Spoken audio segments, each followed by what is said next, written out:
तो हेलो दोस्तों, कैसे हो आप सभी। एंड मेरा नाम है तपेश और आपका स्वागत है आपके अपने चैनल तपेश क्लासेस में। तो आज जो हम बात करेंगे वो करेंगे बेसिक केमिस्ट्री की, जो है लेक्चर नंबर 9। तो हमने लास्ट क्लास में बताया था कि इलेक्ट्रोनेगेटिविटी में ये वो पेरियोडिक प्रॉपर्टीज चल रही है। क्या चल रही है? Periodic properties. तो आज के जो टॉपिक है वो हमारा atomic radius and ionization energy and ionization potential energy बोलते हैं इसको, या आयन एंथैल्पी भी बोलते हैं। और हमने इलेक्ट्रोनेगेटिविटी के बारे में लास्ट क्लास में बता दिया था। और एक टॉपिक और है इलेक्ट्रो एफिशिएंटी, इसको बोलते हैं इलेक्ट्रॉन बंधुता। इसके बारे में डिटेल वाइज पढ़ेंगे कि ये होती क्या है। सबसे पहले पढ़ते हैं कि एटॉमिक रेडियस परमाणु त्रिज्या क्या होती है। तो इसको ध्यान से देखिएगा। मान लीजिए आपके पास कोई एटम है। क्या है? कोई एटम है। सबसे पहले चलो हम Na को ही मानते हैं। Na का एटॉमिक नंबर होता है कितना? 11। इसका करते हैं सबसे पहले इलेक्ट्रॉनिक कॉन्फ़िगरेशन। क्या होता है इसका? 1s2, 2s2, 2p6, 3s1। यही तो होता है। तो ये तो हो गया इसका इलेक्ट्रॉनिक कॉन्फ़िगरेशन। अब बात की जाए इसमें क्या है? 3s1, या आप ऐसा भी कर सकते हो, नाइट्रोजन का करके देख सकते हो। 7, 1s2, 2s2, 2p2 और 2 4, यहाँ पे हो गया 3। यही तो होता है नाइट्रोजन का। अब देखिएगा इसका दूसरा सेल में, दूसरे कोष में इसका बनाते हैं हम एक मतलब कि एक एटम बना के देखते हैं। ठीक है, ध्यान से देखिएगा। इसके दूसरे कोष में कितने इलेक्ट्रॉन है? अंतिम कोष में 5 इलेक्ट्रॉन है। तो हमको 5 इलेक्ट्रॉन भरने, 1 2 3 4 5, ये हो गए 5 इलेक्ट्रॉन। अब ध्यान से देखिएगा कि यदि ये जो नाविक के बाहरी कोष इसका कौन सा है? दूसरा सेल, दूसरा ही तो कोष बाहरी कोष है। अब इस नाविक के जो बाहरी कोष तक की जो रेडियस होगी, बाहरी कोष तक की क्या रेडियस का मतलब त्रिज्या, तो यहाँ से हमने मानी r। क्या मानी? r। जो नाविक से बाहरी कोष तक की जो दूरी होती है उसको क्या बोलते हैं? परमाणु त्रिज्या। मतलब कि परमाणु के बाहरी कोष से अंदर नाविक तक की दूरी परमाणु त्रिज्या कहलाती है, मतलब एटॉमिक रेडियस।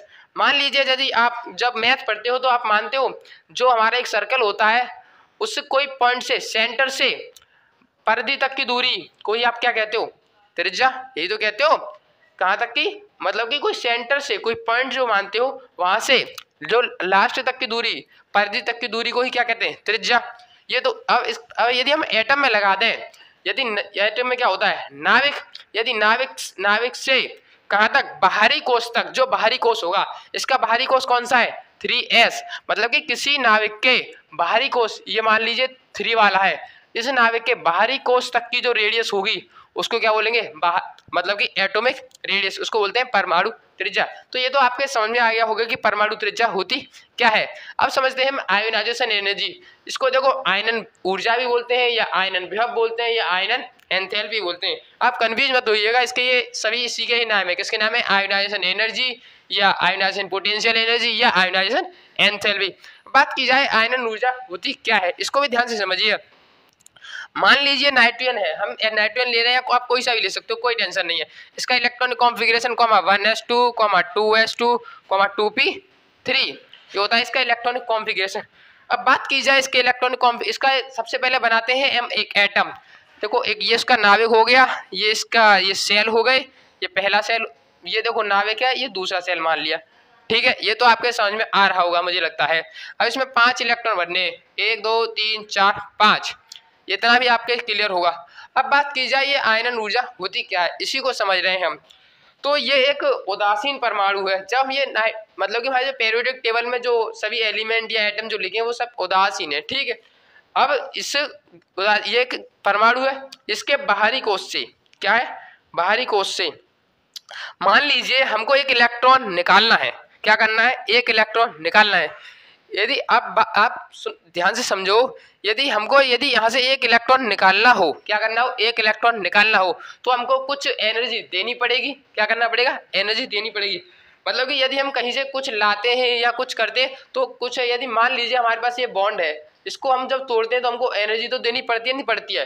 तो इसको एनर्जी देनी पड़ती है। जब यहाँ से हम एक बॉन्ड मतलब कि एक इलेक्ट्रॉन निकालेंगे किसी परमाणु के बाहरी कोष से, क्या काम है? ये कोई परमाणु है, इस परमाणु के बाहरी कोष से एक इलेक्ट्रॉन को निकालने में क्या करना है? एक इलेक्ट्रॉन को निकालना है। निकालने में जब हम इलेक्ट्रॉन को निकालेंगे परमाणु के बाहरी कोष से तो हमको कुछ एनर्जी देनी पड़ेगी। जो एनर्जी देनी पड़ती है, मतलब किसी उदासीन गैसीय, क्या बोलते हैं हम, किसी उदासीन गैसीय परमाणु के बाहरी कोश से एक इलेक्ट्रॉन को, ये कितना इलेक्ट्रॉन है, एक, इस इलेक्ट्रॉन को निकालने के लिए जो अब जो बोल रहा हूं उसको ध्यान से समझिए, निकालने के लिए जो ऊर्जा दी जाती है ये, तो ऊर्जा क्या हो गई, देनी पड़ेगी। यहाँ लिखेंगे हम ऊर्जा देनी पड़ती है, क्या लिखेंगे, ऊर्जा जो है देनी पड़ती है, ऊर्जा देनी पड़ती है। कब, जब इलेक्ट्रॉनों को निकालते हैं तब, ठीक है, ये आपके समझ में आया होगा मैं मानता हूं। जब किसी उदासीन गैसीय परमाणु के बाहरी कोश से इस इलेक्ट्रॉन को निकालने के लिए, जब इलेक्ट्रॉन को निकाल लेंगे तो कुछ हमको हीट या एनर्जी देनी पड़ेगी, तो वो जो ऊर्जा हम दे रहे हैं, जब वो इलेक्ट्रॉन निकल जाएगा तो उस एनर्जी को क्या कहेंगे, आयनन ऊर्जा। डेफिनेशन आप लिख सकते हो, क्या है, किसी उदासीन गैसीय परमाणु के बाहरी कोश से एक इलेक्ट्रॉन को निकालने के लिए जो ऊर्जा देनी पड़ती है उसको बोलते हैं आयनन ऊर्जा। अब हम समझते हैं कि आयनन ऊर्जा का इफेक्ट, यदि हम लेफ्ट से राइट की तरफ चलते हैं तो क्या इफेक्ट पड़ता है, या जब ऊपर से नीचे की तरफ मतलब अप टू डाउन, लेफ्ट से राइट, इफेक्ट क्या क्या पड़ता है, तो ध्यान से देखिएगा। एटॉमिक रेडियस का भी इफेक्ट बता रहे हैं, और आयोनाइजेशन एनर्जी, और इलेक्ट्रोनेगेटिविटी एंड इलेक्ट्रो एफिशिएंसी मतलब इलेक्ट्रोबंधता। ध्यान से देखिएगा, सभी इफेक्ट के बारे में पढ़ेंगे, इन सबके यही पढ़ेंगे कि कौन किधर से किधर जाने पर बढ़ रहा है या घट रहा है। तो ध्यान से देखिएगा गाइस, मान लीजिए सबसे पहले एटॉमिक रेडियस की बात करते हैं, किसकी, एटॉमिक रेडियस की बात करते हैं। तो ध्यान से देखिएगा, जब आप, मैंने आपको कल एक लाइन बताई थी, कल आपने कल वाली वीडियो ना देखी हो तो पहले उसको देखिएगा, ली बे बा का नो फ ने, ये कुछ लाइन है यहाँ पे, ये हाइड्रोजन के नीचे है, ऐसे करते हो, ये हाइड्रोजन के नीचे है, ठीक है। जब हम इधर से इधर जाते हैं क्या लिखेंगे, लेफ्ट से राइट, लेफ्ट टू राइट। जब हम लेफ्ट टू राइट चलते हैं किसमें, पीरियोडिक टेबल में, तो होता क्या है, इनके साइज में क्या, इस मान लीजिए इसका साइज ये है, इससे ये है, नहीं ऐसे मान लो,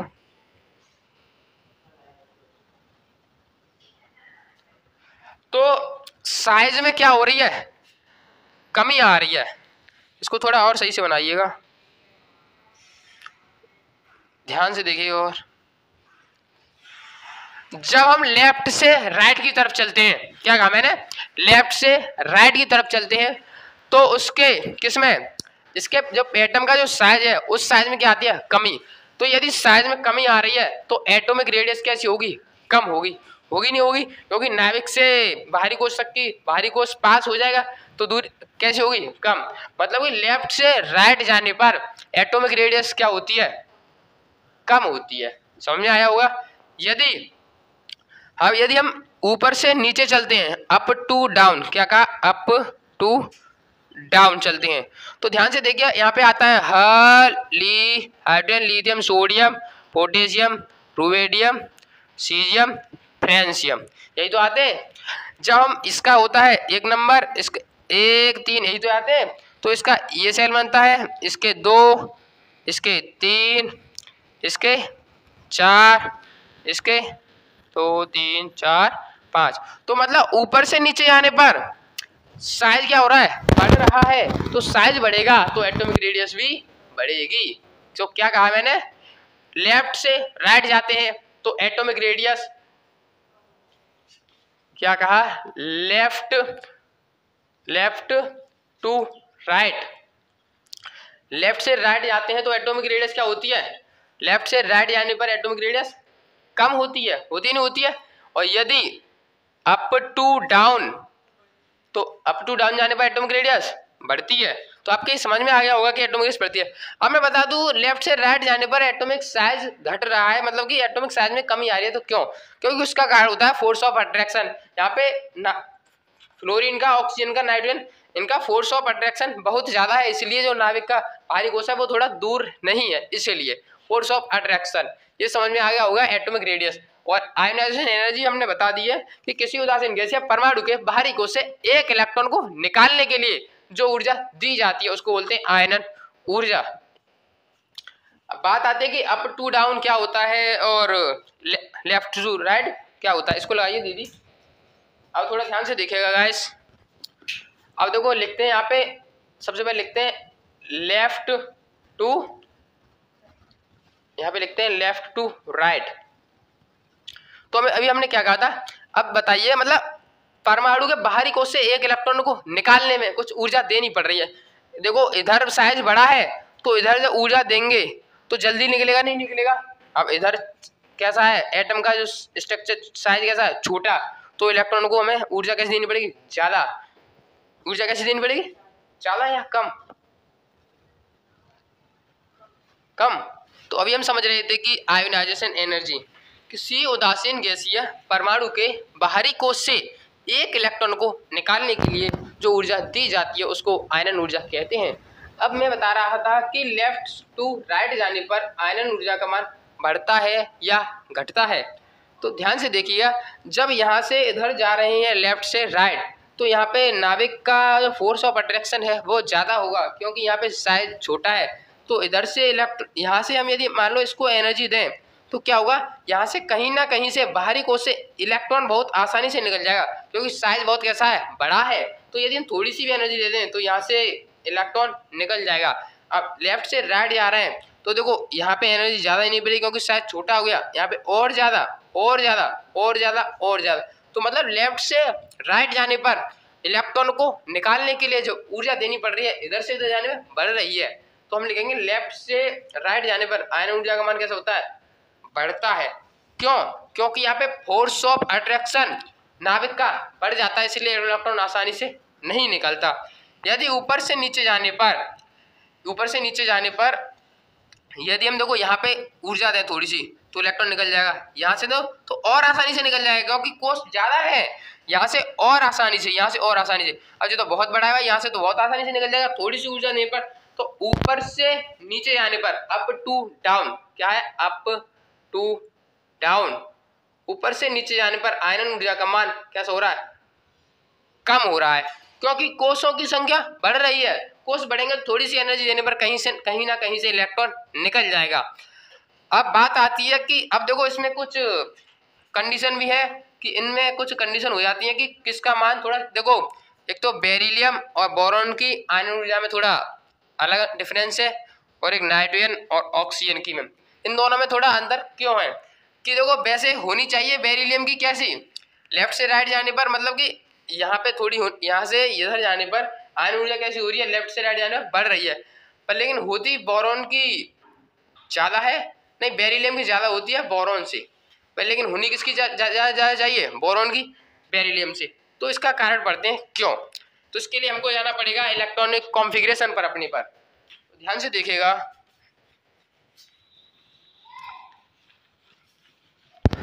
तो क्या कारण है, ध्यान से देखिएगा। तो सबसे पहले हम बेरिलियम और बोरॉन, बेरिलियम और एक होता है बोरॉन। बेरिलियम कितने नंबर पे आता है दीदी, 4 पे, और बोरॉन कितने पे आता है, 5 पे। अब देखिएगा इसका इलेक्ट्रॉनिक विन्यास 1s2, 2s2। अब इसका 1s2, 2s2, 2p1। अब देखिएगा इसका जब इलेक्ट्रॉन भरेंगे तो मैंने बताया होगा s में एक ऑर्बिटल, इसमें 2 इलेक्ट्रॉन भर जाएंगे, 2s में भी 1 इलेक्ट्रॉन इसमें भी भर जाएंगे। अब इसमें भरे इसका 1s2, इसमें भी 2 इलेक्ट्रॉन भर गए, इसमें भी p में 1 इलेक्ट्रॉन भर गया। अब ध्यान से देखिएगा होता क्या है कि बेरिलियम की देखो इधर से इधर जाने पर कैसी होनी चाहिए, इसकी ज़्यादा होनी चाहिए, इसकी ज़्यादा, इसकी ज़्यादा, इसकी ज़्यादा, इसकी ज़्यादा, इसकी ज़्यादा, इसकी ज़्यादा और ज़्यादा। तो मतलब इधर से लेफ्ट से राइट जाने पर आयनन ऊर्जा का मान बढ़ना चाहिए, और बढ़ता भी है, पर लेकिन इनका नहीं बढ़ता। क्यों, क्योंकि देखिए यहाँ से इलेक्ट्रॉन को निकालना बहुत कठिन होगा, क्योंकि इसके दूसरे कोष में और एस के ऑर्बिटल में 2 ही इलेक्ट्रॉन भरे जा सकते हैं, और 2 इलेक्ट्रॉन यहाँ पे पूरे फिल मतलब पूरे भरे हुए हैं। तो यहाँ से इलेक्ट्रॉन को निकालना बहुत कठिन होगा, जबकि यहाँ पे 2p में एक इलेक्ट्रॉन है, तो यहाँ से इलेक्ट्रॉन को निकालना आसान होगा। तो आयनन ऊर्जा हुई किसकी ज़्यादा, किसको ज़्यादा देना पड़ता है, एक तो होता है बेरिलियम, एक होता है बोरॉन। तो बेरिलियम की ज़्यादा होती है बोरॉन से। क्यों? क्वेश्चन आता है कि बेरिलियम की आयनन ऊर्जा बोरॉन से ज्यादा होती है, क्यों? क्योंकि देखिएगा आप इलेक्ट्रॉनिक विन्यास कर रहे हैं तो यहाँ से इलेक्ट्रॉन को यहाँ पे 2 भरे हुए हैं पहले से, तो यहाँ से इलेक्ट्रॉन को निकालना बहुत कठिन होगा। पर लेकिन बोरॉन से इलेक्ट्रॉन को निकालना बहुत आसान है, क्योंकि यहाँ पे 1 भरा हुआ है और यहाँ पे तो अब ये ज्यादा स्टेबल है, ये कम स्टेबल है। पर होनी किसकी चाहिए? बोरॉन की ज्यादा, पर लेकिन होती किसकी है? बेरिलियम की। ये कारण होता है इलेक्ट्रॉनिक विन्यास के स्टेबिलिटी पर जाता है सीधा सा।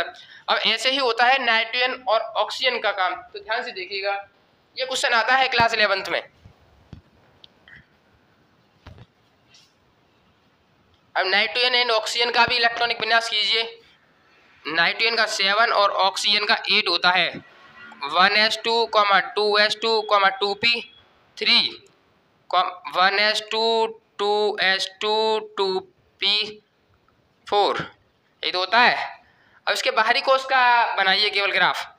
यहाँ पे 2p का बनाना है, केवल p में 3 बॉक्स होते हैं ऑर्बिटल, 1 2 3, ठीक है।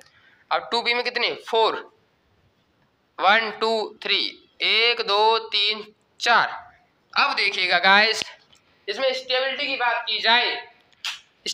की जाए तो ये 2p में पूरे आधे आधे भरे हुए हैं, मतलब सब ऑर्बिटल में एक एक इलेक्ट्रॉन भरा हुआ है, तो ये ज्यादा स्टेबल होगा। पर लेकिन इसमें 1 में 2 भरे हुए हैं और 2 में एक एक भरा हुआ है, तो ये अनस्टेबल होता है और ये स्टेबल होता है। तो यहाँ से इलेक्ट्रॉन को निकालने के लिए ज्यादा एनर्जी देनी पड़ेगी, ऑक्सीजन को कम देनी पड़ेगी, क्योंकि यहाँ से एक इलेक्ट्रॉन निकलना आसान है, पर लेकिन यहाँ से आसान नहीं है। तो आयनन ऊर्जा हुई किसकी ज्यादा? नाइट्रोजन की। वैसे होती किसकी है? ऑक्सीजन की। होनी चाहिए ऑक्सीजन की, पर लेकिन होती किसकी है? नाइट्रोजन की। क्वेश्चन आता है कि नाइट्रोजन की आयनन ऊर्जा ज्यादा होती है ऑक्सीजन से, क्यों? तो नाइट्रोजन की, क्योंकि स्टेबिलिटी का कारण यहाँ से इलेक्ट्रॉन को निकालना बहुत कठिन है, ये ज्यादा स्टेबल है कि स्टेबल नहीं है, इसलिए। तो क्वेश्चन आते हैं हमारे 2। एक तो होता है बेरिलियम और बोरॉन में आयनन ऊर्जा बताइए किसकी ज्यादा होती है। तो यहाँ पे चेंज हो जाता है, किसकी ज्यादा है? बेरिलियम की। और नाइट्रोजन ऑक्सीजन में भी किसकी? नाइट्रोजन की। समझ में आया होगा ये आयनन ऊर्जा कैसे ज्यादा होती है, क्योंकि ये ज्यादा स्टेबल है और ये कम स्टेबल है। तो नाइट्रोजन की ज्यादा होती है ऑक्सीजन से और बेरिलियम की ज्यादा होती है बोरॉन से। ये क्वेश्चन आता है नाइट्रोजन और ऑक्सीजन वाला, एक तो नाइट्रोजन ऑक्सीजन और बेरिलियम बोरॉन वाला कि आयनन ऊर्जा कि किसकी ज्यादा होती है और क्यों होती है और कैसे होती है। तो ये आपके समझ में आपके समझ में आया होगा कि आयनन ऊर्जा किसकी ज्यादा है और किसकी कम है तो क्यों। और देखो मैंने आपको बता दिया कि लेफ्ट से राइट जाने पर आयनन ऊर्जा का मान बढ़ता है, पर लेकिन किसमें? बेरिलियम और बोरॉन में नहीं, और नाइट्रोजन ऑक्सीजन में भी नहीं। और हाँ, अप टू डाउन, ऊपर से नीचे जाने पर आयनन ऊर्जा का मान घटता है, क्योंकि क्या है, सेल बढ़ जाते हैं वहाँ पे, तो इलेक्ट्रॉन निकालना बहुत आसान है। अब इलेक्ट्रोनेगेटिविटी के बारे में हमने लास्ट क्लास में डिस्कस कर दिया था, पर आपको बता दूं, किसी परमाणु के, मान लीजिए ऐसे हम एक एग्जांपल लेते हैं, जैसे H और Cl। तो ये है H और Cl, ये अपना एक इलेक्ट्रॉन यहाँ रखता है, एक इलेक्ट्रॉन यहाँ रखता है। तो ये Cl इतना चालू होता है, इतना हरामी होता है, ये इसके इलेक्ट्रॉन खींच लेता है। वो कहता है कि भाई साझेदारी हो जाए, पर ये इलेक्ट्रॉन अपनी तरफ खींचता है, तो Cl की तरफ इलेक्ट्रॉन डेंसिटी बढ़ जाती है। ये कार्य होता है, इसको ही कहते हैं इलेक्ट्रॉन ऋणात्मकता। इलेक्ट्रॉन ऋणात्मकता मतलब इसको बोलते हैं विद्युत ऋणात्मकता। सॉरी दोस्तों, इसको बोलते हैं विद्युत ऋणात्मकता, इसको बोलते हैं विद्युत ऋणात्मकता। अब ये होती है इलेक्ट्रॉन एफिशिएंटी। ये क्या होती है?